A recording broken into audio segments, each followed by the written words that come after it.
Warning, this video contains math.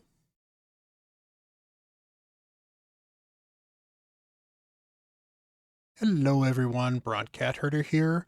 We're having fun talking Raid Shadow Legends and diving a little bit into farming dungeons and which dungeon is best to farm. Now, I've been doing several videos on different dungeons, some teams to build for them. I've mostly focused on hard dungeons so far. If you have a dungeon you'd like me to cover, if it's normal or hard, you can certainly request that in the comments down below. But I'm going to be going over a little bit about which stages do you want to farm, depending on where you're at in the game, both for getting the best gear as well as you being the most efficient with your energy. So let's take a look at this. I'm going to actually move to the upper corner so that I'm not blocking all of the numbers here, and let's dive into this a bit. All right, so this here is a breakdown of the chances of getting different things from the various dungeons. You can find this information on the internet. I've distilled it into a spreadsheet, which I will link in the comments down below in a pinned comment. But it breaks down the different things you can get in the various dungeons. You can get artifacts. That's usually why you're farming dungeons. Early on, you can get mystery shards, although that eventually goes away. You can get an ancient shard. In fact, you'll notice that it's a 0.5% chance to get an ancient shard regardless. So that is a 1 in every 20 runs, you might get an ancient shard, give or take. And then there's brews, which are also, much like the mystery shards, something that eventually go away and you stop receiving them. In fact, if we scroll over here, we can find that once you get up to stage 16, which is then one of the points of where you want to be farming, you no longer will be getting mystery shards or brews. We also break down how what star of the gear you can find. Early on, you can get 1 star or even 2 star gear from the dungeons. And then if we scroll all the way over here, we're talking about the hard dungeons, 5 star and 6 star gear. And in fact, if you look here, these are the hard dungeons. In fact, this is hard 1, 2, 3, 4, 5, 6, 7, 8, 9, and 10. You'll see that the chances to get 5 and 6 star gear are the same in the hard dungeons they are in stage 25. So we'll get into that a little bit as well. The final thing that we have here is the chance of getting rare, epic, legendary, and mythic gear. You'll notice you cannot get uncommon or common gear from dungeons. That's why farming dungeons is better than farming campaign, because in campaign, other than against the bosses, you cannot get anything higher than uncommon. Against bosses, you can find rare gear, but the rare gear is very, very rare to get. So outside of early on getting things like speed boots with speed or something like that, you really don't want to be farming campaign for gear. Now, looking at these the stats here, we've got the legendary, which you'll notice is a very low chance early on, and as we continue on going, finally in stage 25, we've got a 13% chance to get something legendary. Hard dungeons is where it really starts to creep up a little bit. Basically, for every hard dungeon floor, the chance of getting a legendary and a mythical goes up by a 0.5%, and that comes out of the rare percentage. So it's actually fairly easy once you know what the stage 25 stats are to calculate what you're going to get in the mythics and the legendaries on the various hard stages. So I've got a big breakdown here about the overall chance to get the different types of gear as well. So everything from a 1 star rare all the way up to a 6 star mythical. You'll see the chart moves and has some points where it's blank because there's times where you can't get some of that stuff. Overall, you can see here, for example, you have a 1.6% chance to get a 6 star mythical from floor 10 hard. Not a very big chance. You also have a 3.4% chance of getting the 5th mythical. But what am I talking about when I'm talking about efficient farming? Now that I've gone over a lot of the stats here. Efficient farming is making the best use of your energy to get the best gear for you. And that's going to mean different things for different people. If you are a new player, You're going to want to farm the highest dungeon you can reliably farm 100% of the time because you're going to want to get the best gear you can possibly get. That's until you get to around stage 16, and we'll go over that here. So if we scroll over to up here, we can find the various stage breakdowns. So first stages, stage 10 is kind of a big deal as far as where you get farming. You can see there's actually a very massive jump for getting 5-star gear around stage 10. Stage 10 is also a decent energy gap as well. We go down here, we can actually see the energy. So at a stage 9 is where you start to get to 12 energy. So stage 10 to 12 is where you get to 12 energy. So stage 9 to 12 is where you start to get a major increase in the chance of getting a 5-star. But stage 10 is also where you stop getting 3-star. So stage 10 is a good a good spot to go for when you're talking about your dungeon teams. That's your first goal on most of the dungeons, is to get to stage 10. Then you want to kind of get to stage 13. The stage 13 is the first stage where you start to get 6-star gear. And once you start getting 6-star gear, you're going to not really want to keep a lot of your 4-star gear. So, however, you notice you can actually get 4-star gear all the way up until stage 20.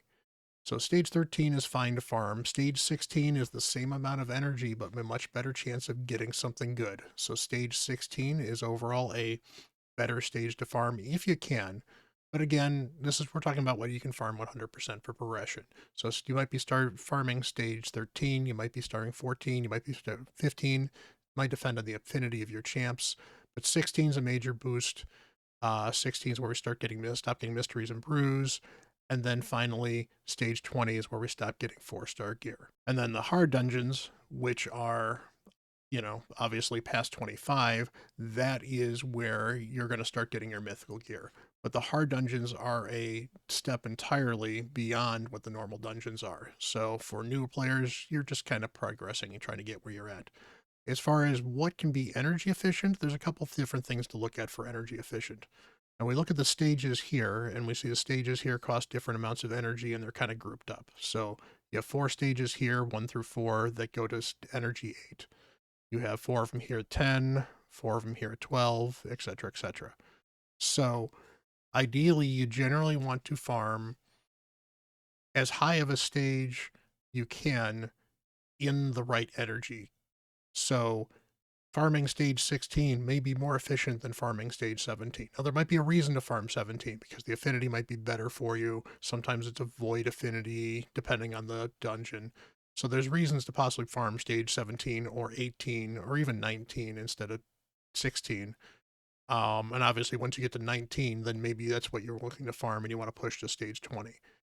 But generally, looking at where those energy breakdown will give you more efficient farming for as far as how much energy you're putting in to how much gear you're getting out.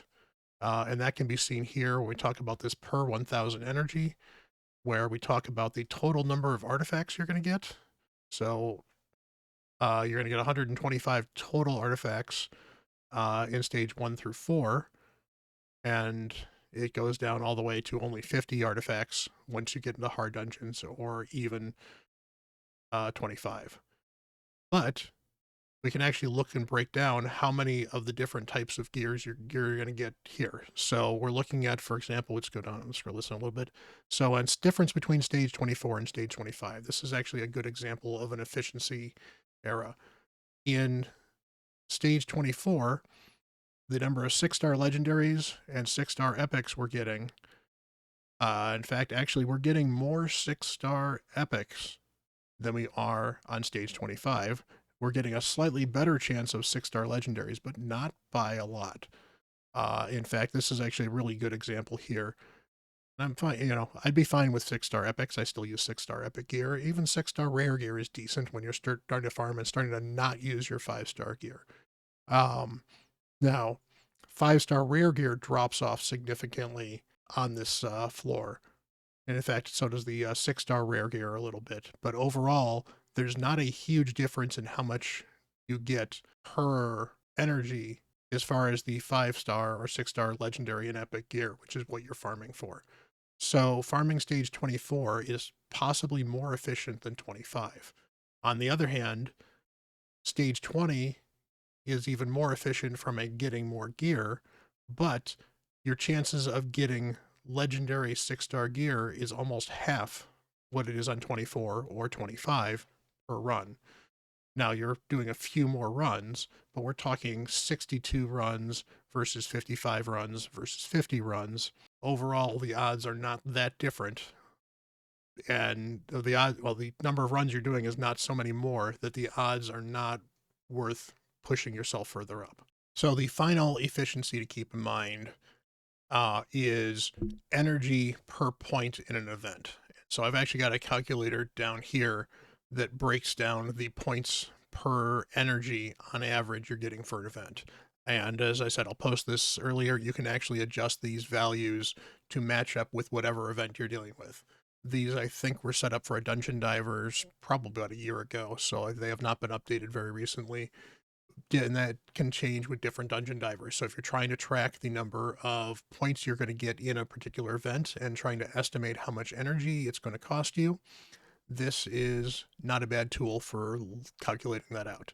But just using these numbers here as an example, and this was a real event that happened at some point in time, we'll take a look at where these numbers are. So these points per energy, we're looking at the bottom here.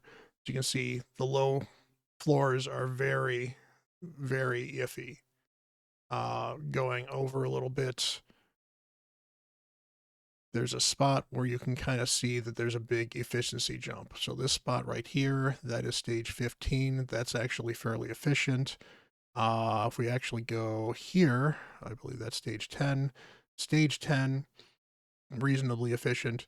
In this particular case, stage 11 is actually apparently more efficient than stage 10 just because of the rewards that you're getting on average overall for this and how it's weighed. That's not always the case. Sometimes stage 10 is very efficient.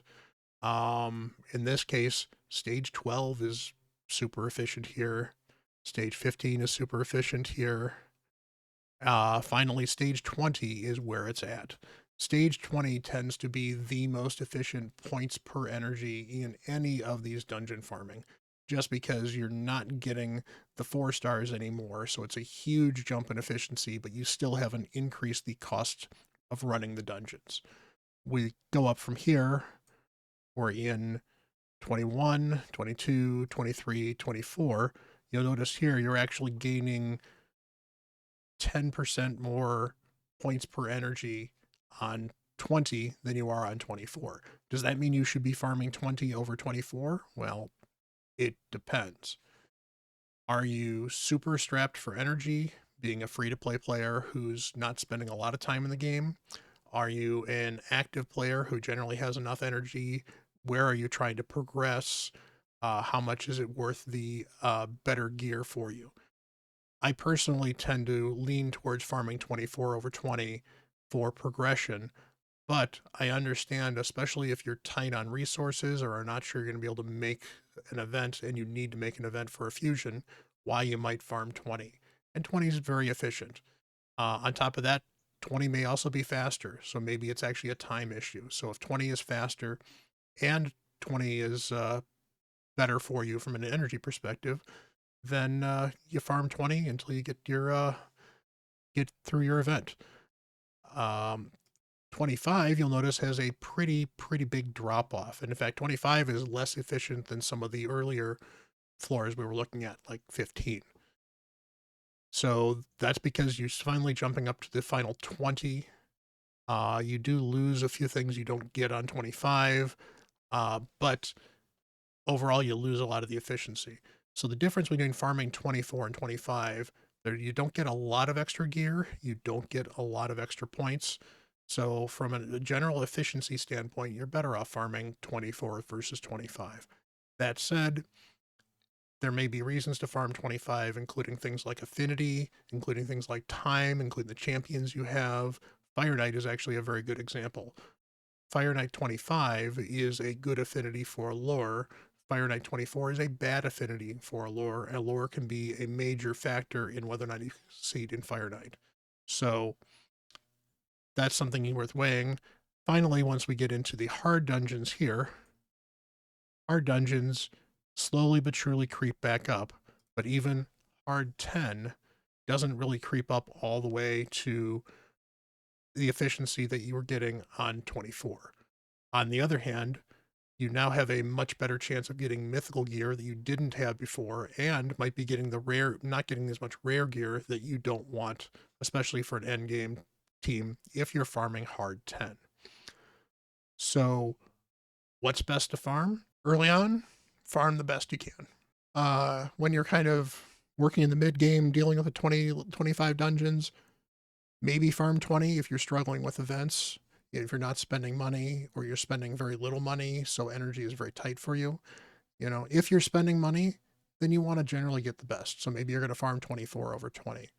Once you get into the hard dungeons, it's worth farming the hard dungeons. But honestly, for a points perspective, I might look at farming hard 6 as kind of a good threshold of where it makes sense to run 6 for points just because of the better gear you're going to get versus 24. And to be fair, sometimes you can't keep the team for 24 because you had to eat the team on 24 for your hard 6 team. So sometimes you just kind of farm what you have to. If you're spending money and you have energy is not an issue, then honestly, you probably don't really care about being super efficient in there. Now, it can help, especially if you're trying to chase points, especially in a tournament of some kind. So like a Fire Knight Get Artifact tournament, for example, you might end up farming 24 because not only can you farm 24 faster than you can farm one of the hard ones, you can also farm it with less energy. So you're being more point efficient and more time efficient. So for putting up points in a hurry, sometimes farming 24 can be better as well. Overall, I hope this gives you a little bit of a breakdown into where to spend energy, how the different levels of dungeons can affect the rarities. Again, I will post a link to this. This is mounted in my Google Drive, so I'll have a link in the pinned comment below. So hopefully this has been kind of helpful for you, and we'll get back to some actual more interesting raid content next video. So I've been Bront CatHerder. You all take care.